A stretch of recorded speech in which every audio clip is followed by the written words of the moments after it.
Well, as the characters are facing more hardships and tragedies, the tension is raised to its greatest point yet.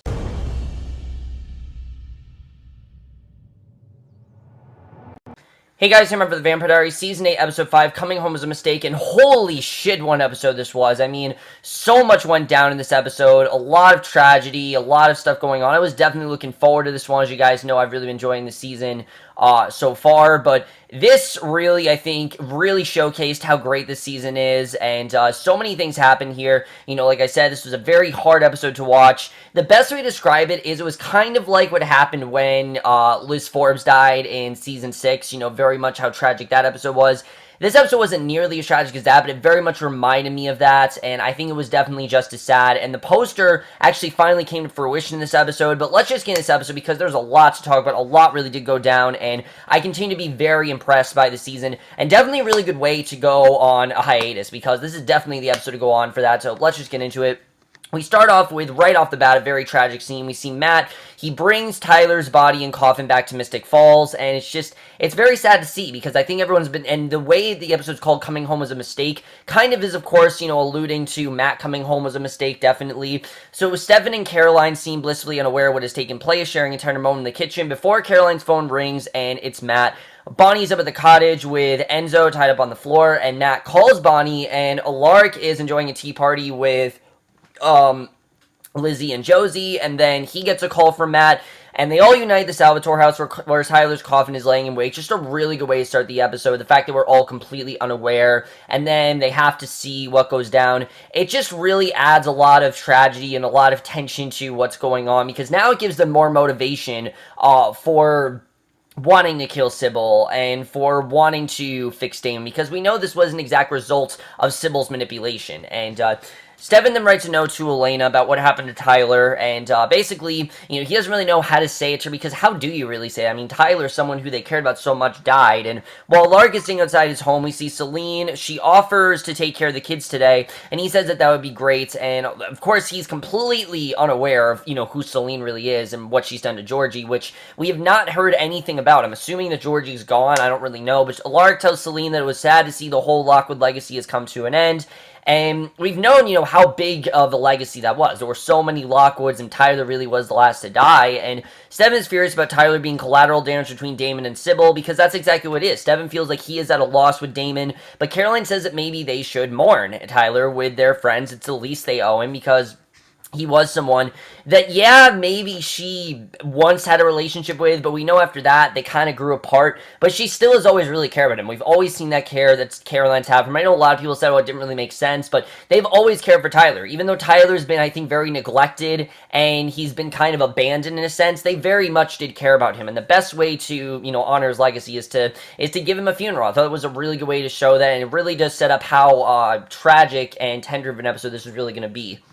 And if that's not enough, we see Bonnie's determined to bring back Enzo's humanity, because she's tired of him not having it. He refuses to allow him to see her grieve over Tyler, and Enzo begs Bonnie to set him free, and they can do whatever they want, to go on any date she wants. Now, Bonnie cuts the ropes, but when he attempts to escape the cabin, he's stuck inside, and Enzo thinks that she's a witch again, but she admits that she's using a dark object to keep him inside the cabin, and she tells him that Tyler's dead, and she's not going to lose him too. She's going to make sure that he stays within her reach, and I really just, every scene between Bonnie and Enzo, I thought was so well handled, and again, they're really making up for not having a lot of Bonnie and Enzo last season. They're really making up for that here, and I definitely am, it's definitely very believable. You definitely get the sense that she really cares about him, and I really do like that. So, Alaric comes to visit Sybil in her cell. He brings the tuning fork, saying that that was for Tyler, because now he knows, of course, the way to subdue her, and she says it was Damon and not her, which is very much true. I mean, yeah, she was a part of it, but Damon was the one that straight up killed him, and Alaric tells her to tell him where her sister is, where her sister Georgie is, unaware that Seline is her sister and not Georgie. You know, he still is under the guise that Georgie is her sister. So Alaric asks his student to study the tuning fork carefully. He wants to know the frequency, and he's also looking for Georgie, who suddenly left town, and neither of them believe that she would leave. They think that she's just gone somewhere. They don't really know, but as the friends gather to bury Tyler's body, Damon shows up after they discover there are 4 other graves dug up, and Stefan breaks a shovel with the intent of staking Damon. He literally, at this point, he doesn't know what to do. He's actually contemplating whether or not to kill Damon, which this was very interesting to see. Of course, we know it's only episode 5. It's not going to happen, but still, the fact that he's, now thinking, I want to straight up kill Damon, he's not under any sort of, like, he's not under any sort of spell or anything like that, and it's not like he's a ripper. He straight up wants to kill his brother, and it's mainly because he doesn't know how else to save him. The only way he may be able to save him is by killing him. He doesn't know what else to do, and basically, but Damon says before he does, choose a grave because he plans to bury every single one of them there, and Damon grabs Matt first, who is the only human left among them. He feeds Matt some of his blood, and after Lark asks Damon what happened to him and changed him, Caroline tells him to stop it and just leave, and after a few minutes he does, and it just really shows how sad things have become between Damon and Stefan, and Caroline calls Bonnie to tell her what happened and that it seemed like Damon wanted them all to hate him. She has no idea where this has come from, and Bonnie says she's sorry that she missed it all, and Bonnie asks Caroline how she was able to turn her humanity switch back on, and she tells her that she needed to face her biggest fear, and she didn't think anyone could love her, and that her mom would be ashamed of her, because as you remember, the last time that they faced a death, Caroline turned her humanity off, and basically, they are trying to figure out the motivation, what got Caroline to do that, and, she said she didn't think that anyone could love her, and that her mom would be ashamed of her, and then she had to be reminded of how much her mom loved her, and then Caroline had to want to live up for that. The fact that her mom loved her, she wanted to remember that, she wanted an emotion still there, and that's really what is going to be the thing to get Damon to turn his humanity on, and we know the reason why, obviously because he's under Sybil's control, but he's definitely going to be a little bit harder to do, and you definitely do get that sense here.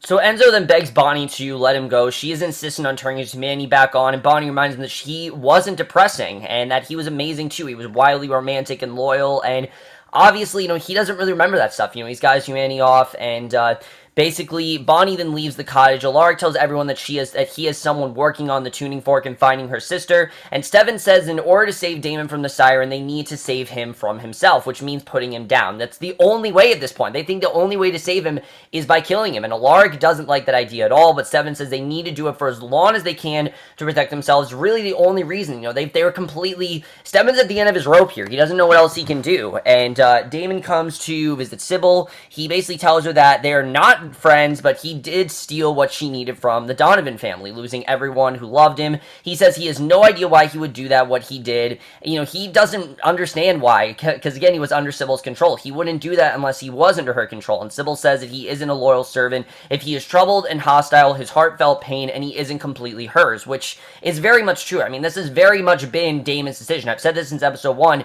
Damon only did this to protect his family, so that way he couldn't keep coming, so that way she would not come after his family, and Elena will never love him again for what he did. Sybil tells him that he should just turn the switch off completely. He asks what she wants from him. She says that she wants all of him, but without the emotional ties to his past, and that's kind of goes hand in hand. I mean, if you have Damon, you're gonna have those emotional, those emotional ties there, and even though she's trying to fabricate the story that, she was the one that he was in love with and not Elena, it seems to not really be working, and she reminds him that he needs to kill everyone to cut all ties, and knowing that this is the final season, he very well could end up doing that. We could end this show with Damon killing everyone. I don't know if that's actually going to happen. I doubt it's what's going to happen, but just knowing that this final season just raised the stakes so much more. And that is exactly how you lead intrigue in a final season, is by saying, by setting up a threat that can kill everyone. You definitely see that here.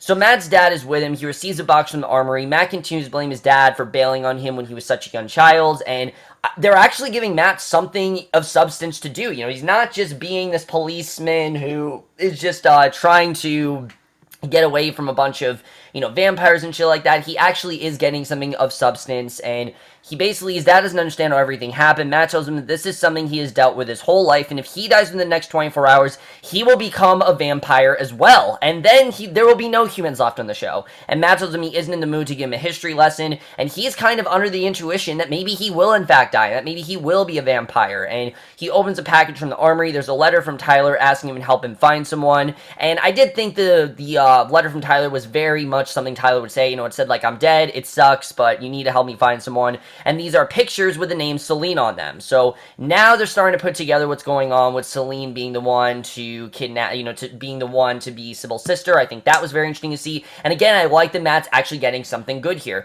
Matt's a character that I feel has always been very underused. I think the actor that plays him, Zach Rohrig, is so great, but they've never really used him very well to their ability. And I feel like this season they're actually using him quite well.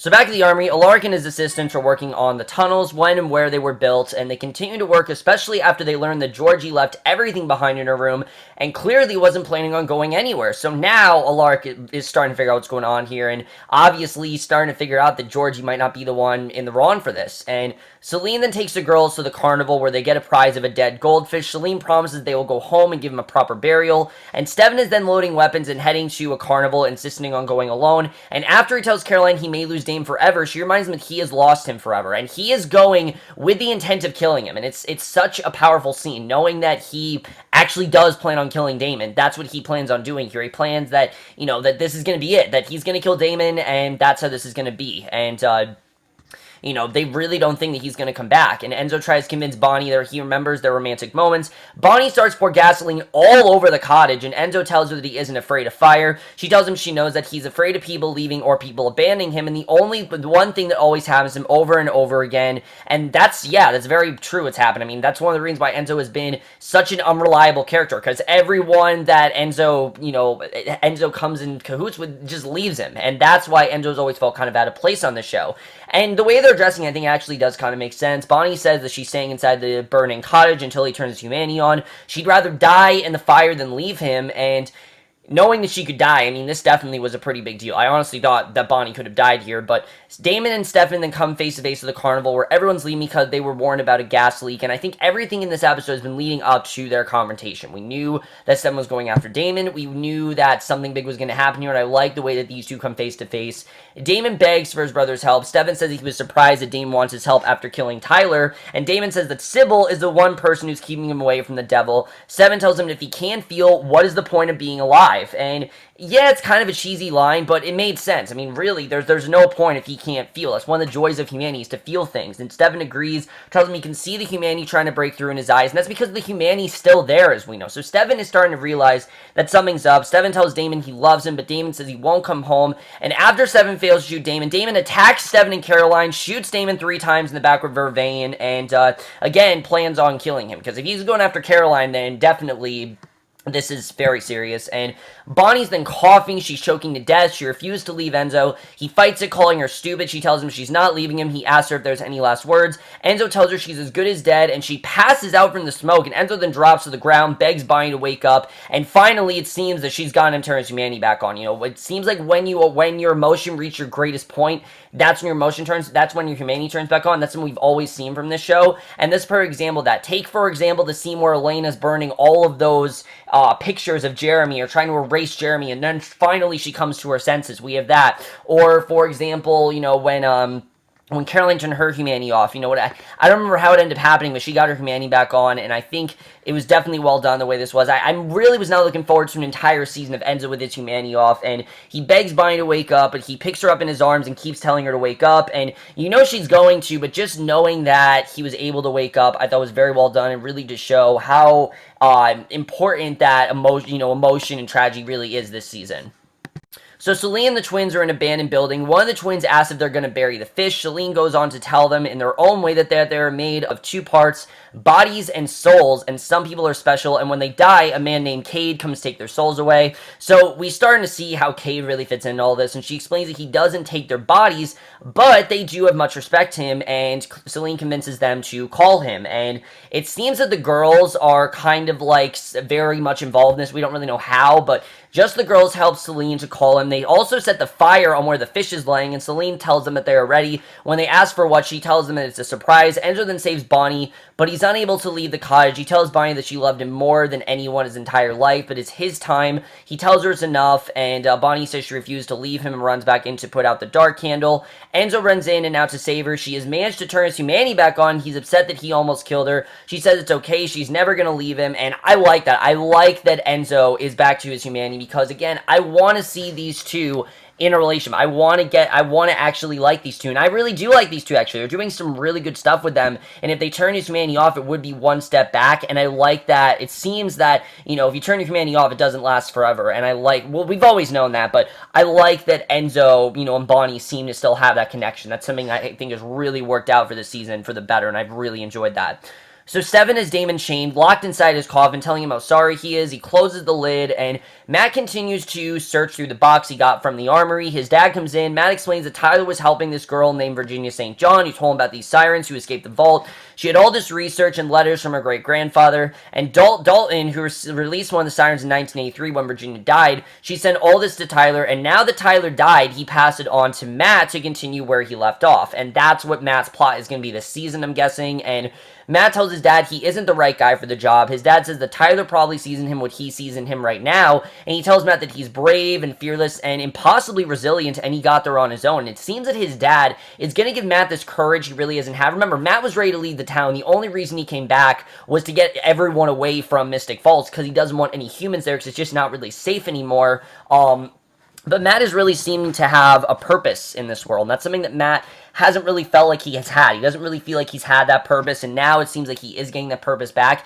and I really do love where we're headed with this storyline overall. I think overall that's very strong stuff, and I'm really loving, like I said, they're giving Matt something to do. Georgie's then found burned to death in the spot that Seline and the girls were earlier. The police tell Alaric's assistant that he needs to come down there, and meanwhile, Sybil notices the hole that Damon had put in the glass room. She's being held in it. She begins to sing, and then her sister sings, and she gets out. She finds a tuning fork, obviously the thing that, like I said, brings her down, and back at the carnival, Seven's upset about what he needs to do to Damon, but he gathers everyone to mourn the loss of Tyler, and finally we get to see the poster come to life. Now, we eventually knew that there was going to be a tragedy this season because, like I said, the poster is everyone in mourning at some sort of funeral. I didn't think it was going to be this early, but it really was very powerful the way this was done. I think this was a really, really well done send-off, definitely. Caroline's thrilled to see Bonnie is back. They each take turns expressing what they thought and felt about Tyler and how much they loved him. Again, Tyler was a character that I don't think ever had the greatest of storylines, but he always was an integral part of the show. I mean, this is someone that's been there since day one. He's been there since season 1, so I really can't blame the show for giving him a really big funeral. If this was someone like Enzo or someone like, say, a character just hasn't really had much presence in the series beyond a couple seasons, then yeah, I wouldn't have really cared that much. But because it was Tyler, someone that's been there since day one, someone who's always been one of the key players of the show, to see him dead like that, I mean, it really does show the show really coming full circle. And Stefan says they don't know what the future holds, but they cannot let that affect how much they mean to each other. And Stefan goes on to tell them about sitting on the top of the Ferris wheel with Elena and how much they need to appreciate these moments, because life really is just a series of moments, and because all moments is really all they have left. And Stefan says in honor of Tyler and Elena, they need to keep creating moments like those and remember to live. And he turns on the light of the carnival. They play in the bumper cars and have food fights. It's a really nice scene, actually. I really like the way that was done. And Paul Wesley, again, really this season, I think because last season, he really seems to be a lot more dedicated. Like, it really seems like he's trying to give Stefan the best send-off possible, and you definitely see that here.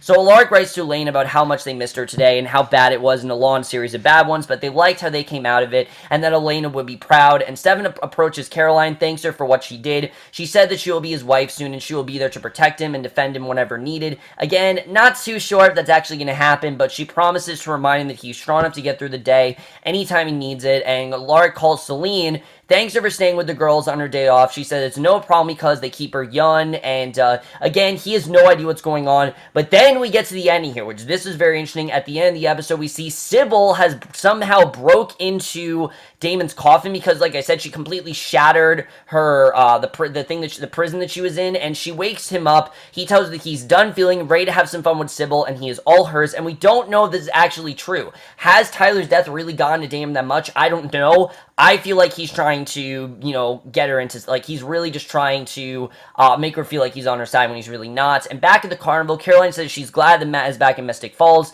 He asks how the girls are, and we've known that Caroline and Matt always did have something. Now, Caroline starts showing pictures of the girls on her phone. There's a picture of Seline and the twins, and Matt grabs a phone, tells Caroline that she needs to get home now, and we see that Caroline and Alaric then rush home, and they learn the truth from Matt, and basically we find that the girls and Seline are gone, but there is a picture of Cade, Seline, Lizzie, and Jozie in it, so definitely Seline has gotten the girls. We don't know what's going to happen there, but it's a perfect cliffhanger to set us off on, and really is the perfect capper to this episode overall. So a really great episode overall. There was a lot of really great stuff in here. It was kind of, not I wouldn't say hard to watch, but it was, I think, a really good send-off to Tyler overall. A really good one in that regard. And definitely better than anything that happened last season. In fact, all these episodes, I think, have been better than anything that happened in Season 7. What I'm really loving about this season is that it really is feeling final. It's feeling like this is the final season. It's feeling like things really are wrapping up really nicely, and I really do like that. But let's talk about this whole thing with Seline, because I'm thinking, I don't really know what role that Lizzie and Jozie play into this. I'm thinking that the reason that Seline has taken Lizzie and Jozie is to bait Stefan and Caroline. Basically, she's using them as bait to get Stefan and Caroline and basically, kill them, get them under her power, because we know that Sybil and Seline, they want everyone under their control. We've definitely seen that, and I do like the way that while Seline is, part of Sybil still is the, main villain here. She's the one that, it's not like Sybil's taking a back seat for Seline. She's still been the one behind all this. Seline just has as much power as her, and I really do like that with Sybil and Seline. I think their storylines overall very interesting.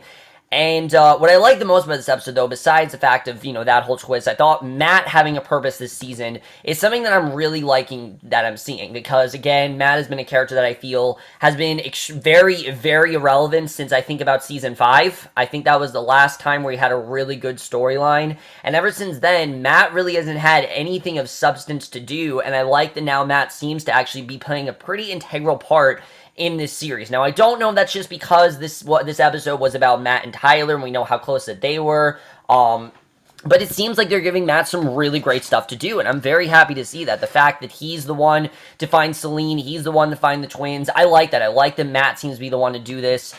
I'm really hoping that they don't make this a thing where Caroline and Stefan get married, but Matt comes back into the picture and stops them from getting married. I'm hoping they don't do that, because we know that Matt and Caroline had a thing once. I don't think they're going to do that, but we know how much that Julie Plec loves her ships when it comes to the Vampire Diaries, so I'm hoping that we don't end up doing that. I think it'd be really dumb if they did, but we'll have to see. I doubt that's going to happen, but we'll have to see what happens with that. I do like that his father has given him, this purpose and trying to tell him, that he's brave and fearless and really everything that he's meant to do and the purpose that he has. Just really great stuff between Matt and his dad overall. I think his dad's adding a lot of pathos to Matt's character we really haven't seen before, and I really am loving that. Just some really good stuff with him overall. And like I said, Zach Rohrig really is killing it so far this season.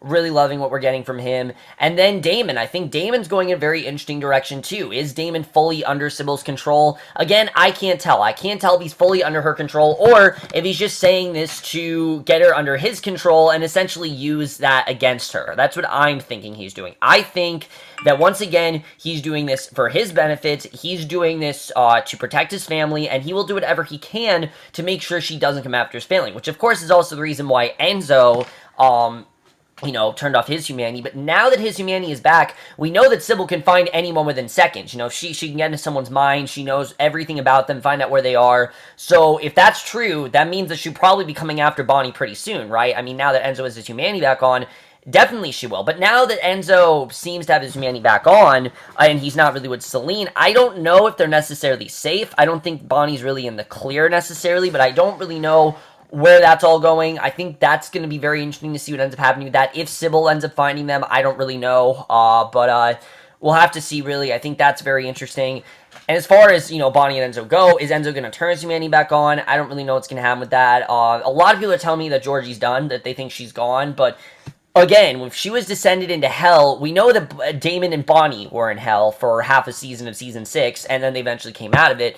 I don't think that Georgie's gone. I think that there's definitely something more that happened with Georgie. I think while she is descending to hell, we're going to hell. I mean, we've seen this before. That's where we're going. We're going to hell. We're going to find Cade.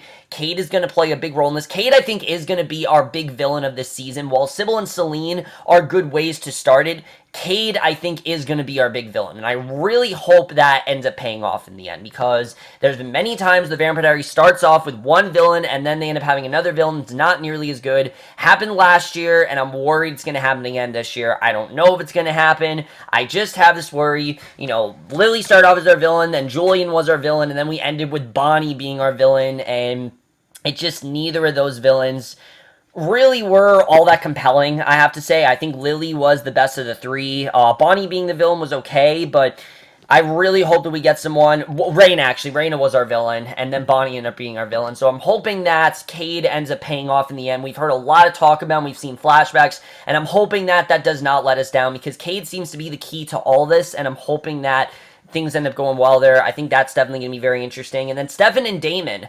I am really convinced that Stefan is thinking he's going to have to kill Damon. And how much longer can Damon keep doing this? I mean, Damon, again, wants them to think that he's completely lost all his humanity, but we've clearly seen that's not the case. He does still have those emotional ties. He does still care about Elena. The problem is he can't really show any sort of emotion, or else, you know, Sybil will go after them. And I really think that's where we're headed with this, that Sybil is in fact starting to go after them. You know, we know that she has in fact broken into Damon's coffin, so I don't really know what's going to happen with that. I think that's definitely going to be interesting to see. But overall, I think this was a really powerful episode. Definitely a very good send-off to Tyler's character. And I think even if you didn't really care about Tyler, they did a pretty good job at, you know, sending him off. Even if you were someone who felt that he's been irrelevant, because I really don't think Tyler's been that big a part of the show since about season 6. I think season 6 or season 5, that was the last time he really played a big role in this series. Ever since then, he really hasn't. I think he's been as relevant as Enzo has, which you guys know really has not been that relevant at all.